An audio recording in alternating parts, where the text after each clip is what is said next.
Clubs get attention for winning games, but at Lake Howell High School, baseball coach Dave Vince is an inspiring story, whether his teams win or lose. A formal introduction when we come back.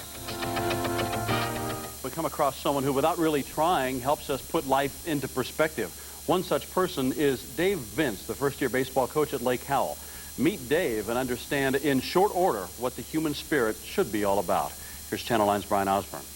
But make sure that when we get to the ballpark, we're focused on business. There's a new beginning of sorts at Lake Howell High School. Dave Vince has replaced longtime baseball coach Berto Benjamin and has breathed new life into a fledgling program. Vince has spent the last 17 years as a head coach.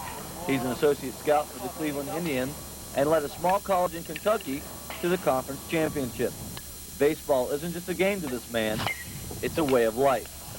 Good. Finish high on the swing. Oh, it's a passion. I mean, I'm usually the first guy here and the last guy to leave. I'm here all the time, even when we're not playing games, working on the field, remodeling the facility.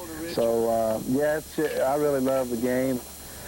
Well, it's safe to say that Dave Vince has a deep passion for the game of baseball, but you'll be amazed to learn what he had to overcome in the game of life to get him to where he is today.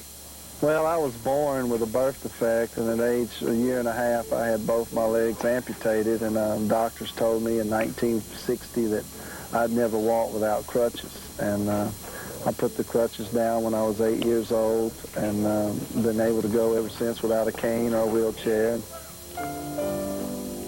Coach Vince found his love for baseball by watching his brother play. Since he could not join in, he became a student of the game, absorbing as much of the sport as he could.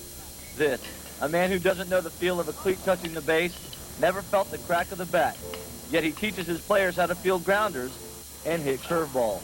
Pulled your head out on that one. Now I can use my handicap as a positive. I've overcome obstacles, and I have a lot to offer the kids from that, because most of the kids on your team, don't have abnormalities.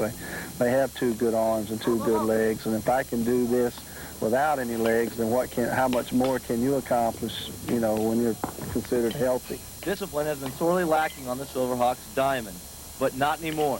Coach Vince brings a no-nonsense style of baseball to Lake Howell. Tardiness and laziness are not permitted on his field, and never is there an I in the word team. Just his mere presence on the field has left an indelible mark on his young players. Come on, get up, get up. That pushes me a lot. I mean, just seeing the guy, how he's out here every day, no complaints, nothing, just makes me want to go out there and do things harder. You see him come out and giving all this effort, knowing that it must be tough because he can't play the game. And he has to come out and coach us how to play it. And that inspires me to play, to give it more than 100%. It's that inspiration that has led to a 10-3 start for the Silverhawks, a far cry from a year ago. So it goes without saying that Dave Vince motivates his players, but his courage is sure to touch others as well. I don't have any problems talking about it. There's nothing I can do to change it, so you have to do, the best thing I had to do was to say, okay, this is what life has dealt me, now what am I going to do about it, how am I going to handle it? And I chose to make the best of it. Brian, thank you. Coming up next on